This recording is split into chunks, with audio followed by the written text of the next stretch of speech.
Here in Medjugorje, and I'm with, what's your name? Derek Lee, And where are you from? Trinidad and Tobago. And first time for you here? First time for me here. Yeah. I'm here with my wife and my 2 daughters. Yeah. My wife is the second time here in Medjugorje. And my daughters, one is Kristen and Kate, and the next one is Caitlin. And they're both here with us. Yeah. Amazing. And how was the experience to be here now? Very nice. Very, very spiritually lifting. And we didn't expect anything. We came very open and very free. And we enjoyed it thoroughly. Today's our last day. We're going home. We're sad to go. My daughters don't want to go home. Yeah. My eldest daughter saw the sun spinning. We went up in the hills where the crosses. I never thought I would have made it, but my little daughter Caitlin helped me all the way up. Yeah. And my wife helped an old lady up also. Yeah. And when we reached the top, we just could not believe that we did that in prayers also as we went up the hill. And it was so peaceful and so beautiful up there. We visited Father Slap. Great. Yes, and it was fantastic. Really, really uplifting. You felt that peace and that happiness and that joy. We felt right through. Wow. And due to you, Tom, we enjoyed all the tips that we got. If we should go to Medjugorje, what to expect and where to look for different things. And it's because of you we found most of the things and was very helpful to us. In Very Trinidad. welcome. That keeps me going. Like, Yes. you know. I wondered what ministry it is that you carry through this whole tour guide business, because it was really helpful to us. It's just an introduction, then you have the tour guides and you get the details, the professionals. Yeah. For me, it's just like my own pilgrimage to share it with you guys. You know, and what I discover and what I like to do. Yeah. And you went Apparition Hill and Cross Mountain. Cross Mountain, Apparition Hill, the Blue Cross. We went back there, and it was very nice because we were able to sit and meditate, focus on Our Lady. Amazingly, we didn't do, the typical touristy shopping. We were all engrossed in going to the church and pray and meditation, or just sit quietly. And we've passed a lot of time like that. Wow. And did you get any answers to your prayers? I didn't look for anything right now. I didn't ask as such. I just left it entirely up to the Lord to work out things. And I guess when we get home, it will all unravel for itself. We trust that it will all unravel, but whatever to be would be. We're just grateful that we're here. And I came and give thanks up here for my family and so forth. Wow, beautiful. Yeah. You prefer Cross Mountain or Apparition Hill? I prefer Cross Mountain. Why? Something about Cross Mountain I just can't explain. I just don't know. But when you get there, you just have no choice. You just be free. You're just free, and quietness enter. The Apparition Hill and all the other stuff was nice. And what is the difference for you, Apparition Hill and Cross Mountain? Is there a difference? There's a difference. What I found with both mountains in similarity, we were walking up the hill and you were focused on the hill. And I reflected on the journey. It reminds me of a life journey, your life that you're going through. It's rocky, it's ups, it's down, it's smooth. And it's very challenging because you have to maneuver the path and when I came back down, I realized that was God in His own way. Because if you once took your eyes off of it, you can fall and damage yourself. But once you stay focused on Him, He take you up the mountain. You will have your trials, you will have your tribulations, but He's there with you. That's what I found. Yeah, like Jesus said to Peter, don't look at the waves. Exactly. Concentrate on me. Very much like Peter, yes. Yes. And when your daughter saw the spinning sun, how did she react to it, to see that phenomenon? She and the group leader, Rhonda Mengo from Living Waters community, saw the sun spinning and dancing, whatever. And she was a bit well, what's going on around us? I said, just look at it, look at it. And she was just there and she embraced it. Yeah. Embraced it a lot. And then she said, wow, she see that. And it was amazing for her. Do you think it strengthened her in her Catholic faith? Oh, definitely. But they have been grounded in their faith, my two daughters. Yeah. And I think once we have set that seed in them, they are just taking off with it. So I don't have no fear for them at all with that. And what would you tell parents? There are a lot of parents, they are fearful, but how do we educate in this environment at the moment in the world that they stay Catholic, that it's grounded? Well, the thing of it is you have to start from the beginning with your children. And you have to set an example to them, because both mother and father, not mother alone, mother and father set an example in the household. And you'll be amazed to know how they journey with you and they go out. Yes, they will get involved in different things and they'll have nice times, but once they're grounded and they see our parents as examples, they will follow that to the Lord. And I think you have been married quite a while. 25 years next year. And what would you tell people? How can they choose the right partner? Then man and women are on the same journey. And what is the secret to stay together? Well, I would say the secret to stay together is that Christ must be the center of everything. He must be the first, the beginning, and the last. In anything that we have problems going through, we turn to Him. We may not turn to Him together at a time, but we'll turn to Him individually, and then suddenly we'll come together and we work it out with Christ. You don't have Christ in your marriage or your lifestyle, no way. I can't say it's very difficult in this day and age for it to work. You know, and the thing about your partner, she has to be strong in the faith too, to carry both of you all plus the children together. Wow, powerful what you say. Yeah. And when your wife, she came first here. Yeah. You didn't come at the first time, and when she told you about it, were you reluctant to come, or how did you feel about Medjugorje? I have been to Lourdes and Fatima and all the places, and I wasn't really interested in Medjugorje. I was kind of blinded by, oh, it's rustic, it's ordinary, but I said I will give it a try, and we went. And my wife said, come and go, and it will work out. And this whole trip worked out amazingly. How every single thing fall in place, down to a jacket to keep you warm. Everything just fall in place. Was smooth sliding going. And the last week things started to happen negatively, but we realized it was that one, the evil one trying to humbug us, but we didn't allow him to come in. We just back off and let us go our way to Our Lady. And you do that together with your wife. She sees this as well. You have the same language, faith language. Definitely. We both understand that language both. And we are trying to put that into our children, that they will grow up, because my daughter is 22 Christian and my other daughter is 15 years old. And they're very grounded in their faith. Wow. And we took her out of school. Some people are saying, but how could you take the child out of school? I said, school is important, yes. But this is more important. And she will go back to school. She brought some books up here with her.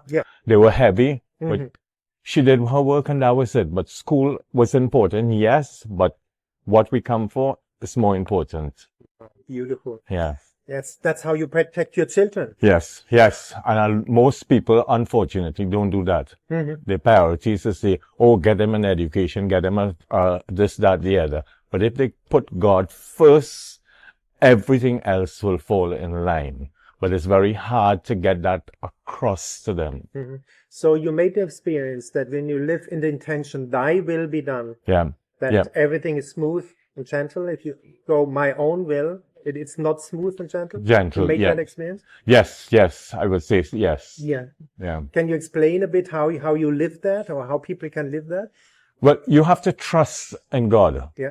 And trust, when I say trust for every little thing in life, so often we only think that we will trust in God for a big thing. But if you start with the little things, gradually you would learn the big things, the medium things, and you will trust in him totally. And once you trust in him, if it is his will that you would get whatever you're asking for your children and whatever, it will be done. Wow, amazing. Yeah. But you must have made the experience that God the Father is a good father, a loving father. Did you make that in your life? I have made that, but I've been a mama's boy with Our Lady. Yeah, explain. I have been more Our Lady oriented because I embrace her and I love her and I pull at her dress all the time. People will say that's a mama's boy. And I got very close to her. And at one stage, I felt her pushing me more and more and more to the sun. And I got vexed. I said, why are you doing me that? So, but it was her son. She said, you have to go to my son. And now the relationship, a few years, has been both father and mother. Journeying with. So Our Lady is smoothly carrying us on the journey in the divine will. Yes. As she's living it. She knows she's expert for living in the Holy Spirit, no? Exactly. And what would you tell your younger self now, 18 years old, as an advice, life advice? Just trust. Before I didn't used to trust in God. Yeah. I knew God. I kind of trusted in him, but I always feel I have to do this and I have to do that. I have to move forward. I'm earning my money. I have to do it. But he said, no, let me guide you and you will proceed from there. Wow. Yeah. Same experience I make. Everything becomes smooth. You see that hand of God, and that's like perpetual mobile. You get more trust. And it's getting bigger and bigger. Yeah. But the tests come again, on and on. On and on. It's just like the mountain. Yep. It's just like that mountain we went up. Yep. The rocks all over, and you have to maneuver your way and keep your mind on him, but focus on God. He's journeying there. So you made the experience that God the Father is love.